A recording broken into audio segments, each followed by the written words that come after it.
अस्सलाम वालेकुम। I hope आप सब लोग ठीक होंगे। My name is Shiza Yasin and welcome back to my channel CSS guide by Shiza Yasin. तो आज की जो वीडियो है वो मैं बनाऊंगी पाकिस्तान अफेयर्स के सबसे पहले टॉपिक पे, जो कि अरब्स कॉन्क्वेस्ट पे है।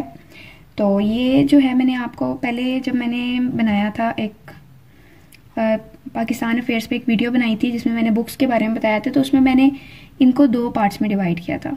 फर्स्ट को मैंने किया था प्री पार्टीशन में और पोस्ट पार्टीशन में, और प्री पार्टीशन को मैंने दो फेजेस में डिवाइड किया था, जिसमें से first one is the pre 1857 and second one is post 1857।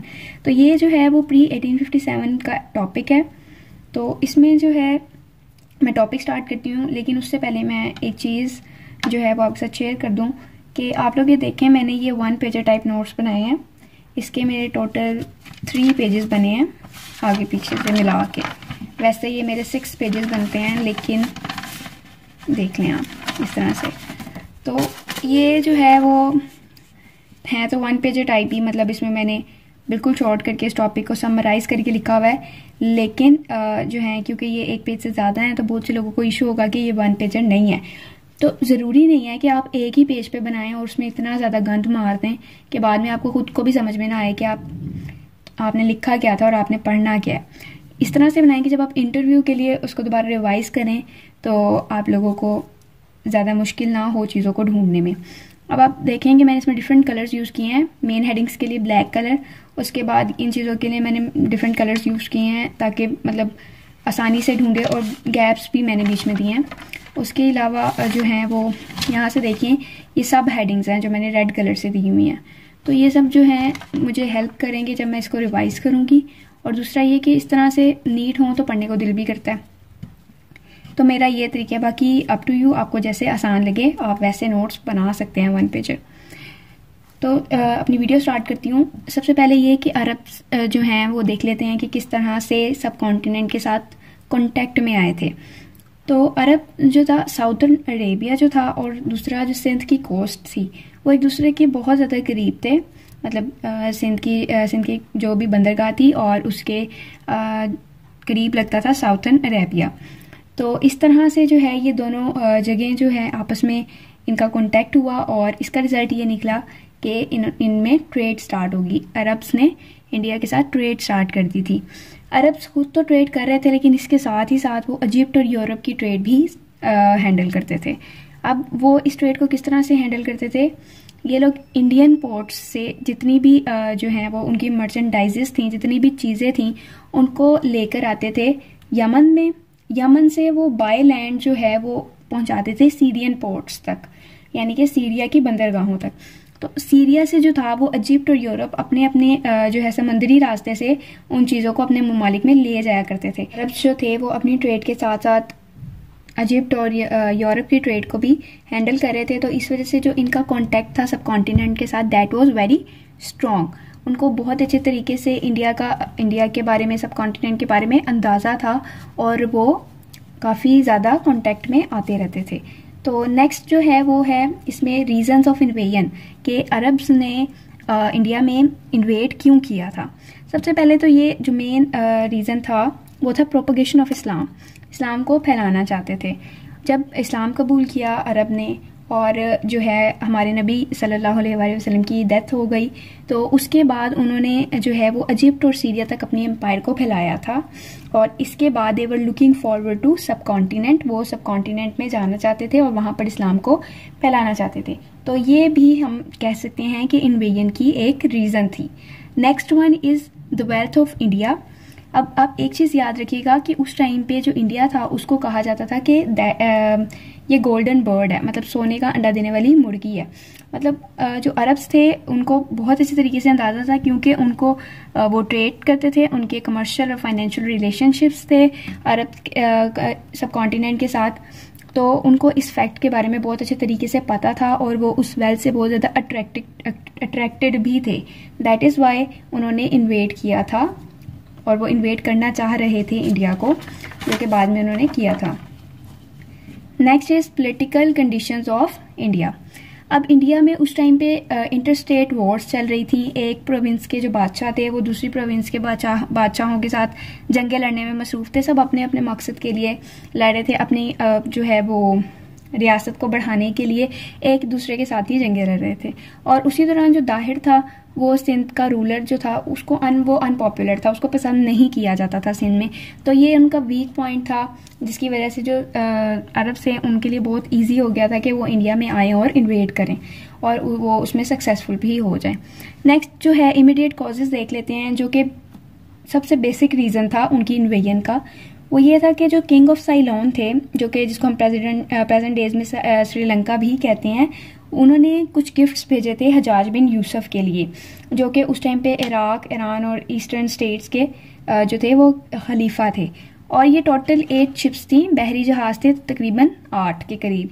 और जब वो दीबल के साहिलों के करीब से गुजर रहे थे तो जो पायरेट्स थे, जिन्हें हम समंदरी कज़ाक या डाकू भी कहते हैं, उन्होंने इन जहाज़ों पर हमला किया। इन जहाज़ों में जितना भी सामान था, जो गिफ्ट्स थे, उनको लूट लिया और जितनी ख़वातीन या वुमेन्स और चिल्ड्रंस थे उनको कैद कर लिया था। तो जब हजाज को ये सब कुछ पता चला तो उसने दाहिर, जो कि सिंध का बादशाह था, उससे कंपनसेशन मांगी थी, लेकिन उसने जो जवाब दिया था वो सेटिस्फैक्ट्री नहीं था। उसने कहा था कि मेरा इन पायरेट्स के ऊपर कोई कंट्रोल नहीं है। तो ये एक रीज़न बनी थी हजाज के लिए कि वो एक एक्सपीडिशन को भेजे। नेक्स्ट जो थी वो उसके बहुत से अरब एनिमीज़ ऐसे थे जो कि जिन्होंने जो कि जाके दाहिर के साथ मिल गए थे। तो ये भी एक रीज़न थी कि वो गुस्से में आया, उसने एक्सपीडिशंस को जो है वो दाहिर के खिलाफ भेजा था। तो ये सब रीजंस थी। मतलब अब उसको देख लेते हैं कि जो अरब थे उनके कॉन्टेक्ट इस वजह से थे कि वो ट्रेड कर रहे थे सब इंडिया के साथ। नेक्स्ट जो थी रीजंस, उसमें सबसे पहले वो इस्लाम को फैलाना चाहते थे। सेकेंडली वहाँ पर जो वेल्थ थी इंडिया की वो उससे फैसिनेट थे।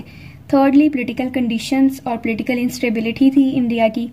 और फोर्थ पे और लास्ट वन जो थे वो उन्होंने उन जहाज़ों को लूटा उनके कज़ाकों ने, लेकिन दाही ने कोई सेटिस्फैक्ट्री जवाब नहीं दिया था और ना ही कोई एक्शन लिया था।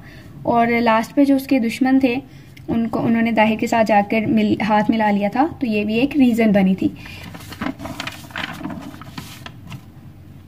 नेक्स्ट जो है वो हम देख लेते हैं कि अरब ने किस तरह से, अरब की फतवाहत उन्होंने किस तरह से की थी। सबसे पहले जो है ये मेरी सब हेडिंग है, मैंने पहले भी बताया मिलिट्री एक्सपीडिशन की, कि जितनी मिलिट्री एक्सपीडिशंस भेजी थी उनके बारे में देख लेते हैं। सबसे पहली जो एक्सपीडिशन थी वो उबैदुल्ला के अंडर गई थी, जो कि फेल हो गई थी। इसके बारे में इससे ज़्यादा आपको समझने की ज़रूरत नहीं है और ना ही याद रखने की। आप बस इतना याद रख लें कि ये जो है वो उबैदुल्ला के अंदर गई थी पहली एक्सपीडिशन। जो सेकंड थी वो बुदेल के अंडर गई थी, लेकिन ये भी फेल हो गई थी।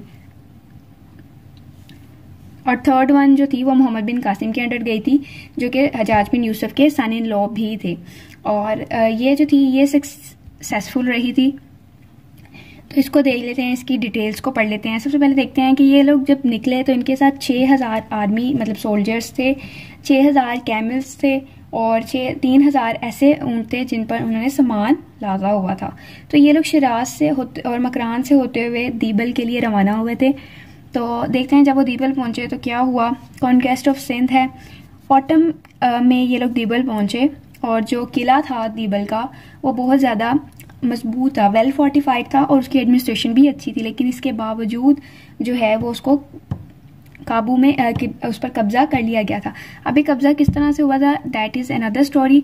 कि उनमें से जो इंडियन आर्मी थी उन्हीं में से दीबल की जो भी आर्मी थी उनमें से किसी ने आकर इन्फॉर्मेशन दी थी कि एक मंदिर के पास जो है, एक यहाँ से थोड़ा सा दूर एक मंदिर है, उस पर एक झंडा है रेड कलर का। जब तक आप उस झंडे को नहीं गिराते आप दीबल की फौज को नहीं हरा सकते हैं, दीबल को फतेह नहीं कर सकते। तो जो मोहम्मद बिन कासिम थे उन्होंने स्ट्रेटेजी ये थी कि वो अपनी आर्मी को वहाँ छोड़कर खुद गए मंदिर में, उन्होंने झंडा गिराया और जिसकी वजह से अल्टीमेटली जो दीबल की आर्मी थी उसने हार मान ली थी। तो इस तरह से जो है दीबल को फतेह कर लिया गया था और इंडो पाक सब कॉन्टिनेंट की ज़मीन पर सबसे पहली दफ़ा मुसलमानों का झंडा लहराया गया था। नेक्स्ट देख लेते हैं कि दाहिर जो था, जब दीबल फतेह हो गया तो दाहिर ने ये प्लान करना शुरू कर दिया कि वो बरहमनाबाद में अपनी आर्मी लेकर जाएगा और वहाँ से जंग लड़ेगा। तो जब वो बरहमनाबाद अपनी आर्मी को लेकर पहुंचा तो इधर अरब ने तब तक दीबल, सहरान और नीरन को फतेह कर लिया था और जून के दिनों में उन्होंने इंडस रिवर को क्रॉस किया। और जब उन्होंने क्रॉस किया तो वहाँ पर एक जंग लड़ी गई जो कि दाहिर की फ़ौज और मोहम्मद बिन कासिम की फ़ौज के दरमियान लड़ी गई। ये बहुत ज़्यादा खूनरेज़ जंग थी। इसी दौरान दाहिर की डेथ हुई थी। तो देखते हैं कि इसकी डेथ कैसे हुई थी। एक अरब सोल्जर था जिसने उस पर जलते हुए तीर से उसके हाथी पर हमला किया था और जो हाथी था वो दरिया की तरफ भागा था जहाँ पर जो मोहम्मद बिन कासिम की फ़ौज है वो पहले से पड़ाव करके बैठी हुई थी और वहाँ पर जो दाहिर था उसकी डेथ हो गई थी। तो जैसे दाहिर की डेथ हुई उसकी जो आर्मी थी, जो फ़ौज थी, वो भाग गई थी और बरहमनाबाद को कैप्चर कर लिया गया था। नेक्स्ट जो है रानी बाई दाहिर की बीवी थी और जो है ये इसकी बहन थी, लेकिन क्योंकि इसके बारे में किसी ने पेशन गोई की थी कि जिसकी भी बीवी बनेगी वो बादशाह रहेगा, तो दाहिर ने अपनी बहन से शादी कर ली थी। इसी वजह से ये अनपॉपुलर था, इसको पसंद नहीं किया जाता था। और जो है जब इसकी डेथ हो गई तो रानी बाई ने एक फ़ौज तैयार की जो कि 15,000 आर्मी में पर मुश्तमिल थी, 15,000 जो फ़ौजी थे उन पर मुश्तमिल थी और वो रावत के किले में आई। वहाँ से उसने मोहम्मद बिन कासिम को चैलेंज किया कि मेरे साथ जंग लड़ो। तो मोहम्मद बिन कासिम ने अपनी आर्मी को, अपनी फ़ौज को हुक्म दिया कि किले की दीवारों को गिरा दिया जाए। तो जब रानी बाई ने ये फील किया कि वो मतलब अब हार रही है तो उसने अपने आप को जला लिया था, आग लगा ली थी। इस तरह से जो मोहम्मद बिन कासिम है उन्होंने अपर सिंध पर कब्जा कर लिया था और काफ़ी टाइम उन्होंने इसकी एडमिनिस्ट्रेशन में लगाया। और नेक्स्ट जो है वो जब वो अपर सिंध में स्टेबल हो गई उनकी पोजीशन तो वो अरोड़ की तरफ बढ़े जहाँ पे दाहिर के एक बेटे की हुकूमत थी। तो उन्होंने वहाँ पर उसके साथ जंग लड़ी और इस तरह से लोअर सिंध पर भी उन्होंने अपना कब्जा बना लिया। ये मैं लिखना भूल गई थी, जब मैं लिख रही थी तो मैंने पेंसिल के साथ लिखा हुआ है, आप बेशक अलग से नोट कर लीजिएगा। तो नेक्स्ट जो है वो कॉन्क्वेस्ट ऑफ मुल्तान है। इस तरह से मुल्तान को फतेह किया गया था।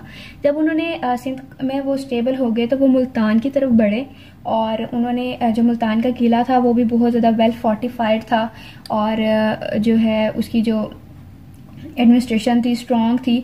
लेकिन उनमें से उधर भी सेम सिचुएशन थी कि किसी ने आकर इन्फॉर्मेशन दी थी कि एक नहर है जो कि शहर को पानी सप्लाई करती है। तो अरब आर्मी को मोहम्मद बिन कासिम ने हुक्म दिया कि वो उस नहर का जो रुख है उसको चेंज कर दें। तो जब उन्होंने ये किया तो जो सुल्तान था, किंग था मुल्तान का, उसने सरेंडर कर लिया। मोहम्मद बिन कासिम ने सिंध पर भी कब्जा कर लिया था। नेक्स्ट जो है वो ये बहुत शॉर्ट टर्म में हो गया था। जो मुल्तान पर सिर्फ उन्होंने जो है वो नहर का जो रुख मोड़ा और ना वहाँ पर कोई प्रॉपर जो है फाइट हुई, ना ही कोई जंग लड़ गई और ना ही कोई लोग आमने सामने आए। तो ये बहुत ही शॉर्ट टेन्योर में इसको कॉन्कर कर लिया गया था। नेक्स्ट है किंगडम ऑफ कश्मीर। अब जो कश्मीर जब मुल्तान पर उन्होंने अपना मुल्तान को ऑक्यूपाई कर लिया तो वो कश्मीर के बॉर्डर्स पर गए और वहाँ पर जाकर उन्होंने जंग का ऐलान किया था। तो किंग जो था वो कश्मीर का जो बादशाह था उसने चाइना को हेल्प के लिए बुलाया लेकिन उसको कोई हेल्प नहीं रिसीव हुई। लेकिन इसके बावजूद जो है अरब की जो एडवांसमेंट है वो स्टॉप हो गई थी क्योंकि उनके जो जनरल थे उसी दौरान उनकी डेथ हो गई थी, उनको रिकॉल कर लिया गया था। तो इसको डिटेल से देख लेते हैं कि उनकी डेथ कैसे हुई थी। तो मोहम्मद बिन कासिम जो थे जब उन्होंने सिंध और पंजाब के हिस्से पर कब्जा कर लिया और वहाँ के जो हैं वो मास्टर या लीडर बन गए तो हजाज की डेथ हो गई 714 में और उसकी डेथ के एक ही साल के बाद वलीद की डेथ हो गई 715 में, जिसके बाद सुलेमान जो हैं वो खलीफा बने थे। सुलेमान जो थे वो हजाज के बहुत ज़्यादा जो हैं वो बड़े दुश्मन थे क्योंकि बहुत सी हजाज की ऐसी पॉलिसीज़ थी जिसकी वजह से सुलेमान के बहुत से काम रह गए थे। तो he was not satisfied with Hajjaj, तो उसने ये बदला लिया और उसने जो है न्यू जनरल को अपॉइंट किया और मोहम्मद बिन कासिम को वापस बुला लिया। जब मोहम्मद बिन कासिम वापस आए तो उन्होंने जो है एक ऑफिसर के हवाले किया उसको, जहाँ पर उनको टॉर्चर किया गया और 715 में उनकी डेथ हो गई एक जेल में। तो ये था टॉपिक पूरा, अरब्स ने किस तरह से उन्होंने इन्वेड किया, रीजंस क्या थी और किस तरह से उन्होंने फतेह किया मुख्तलिफ इलाकों को। तो आई होप आपको समझ में आया होगा, लेकिन अगर आपको कुछ समझ में नहीं आया तो आप लोग मुझसे पूछ सकते हैं कमेंट सेक्शन में। नहीं तो मैं अपना ईमेल का जो है वो लिंक दे दूँगी, अपने इंस्टाग्राम का लिंक दे दूँगी आप। इसके अलावा इस टॉपिक में कुछ पर्सनैलिटीज़ हैं लाइक मोहम्मद बिन कासिम, हजाज बिन यूसुफ, इन पर मैं छोटी छोटी सी वीडियोस बनाऊंगी 1 से 1.5 मिनट की, ताकि आपको इनकी पर्सनैलिटीज़ के बारे में पता चले, इंडिविजुअली ये लोग कैसे थे। ये इसलिए नहीं कि आपके सिलेबस का हिस्सा है, बल्कि इसलिए कि आपकी अंडरस्टैंडिंग अच्छी बिल्ड हो जाएगी, कि अगर हम किसी के बारे में एक टॉपिक पढ़ रहे हैं तो उनके बारे में आपको कंप्लीट इन्फॉर्मेशन हो जाएगी। तो बाकी थैंक्स फॉर वॉचिंग, अल्लाह हाफिज़।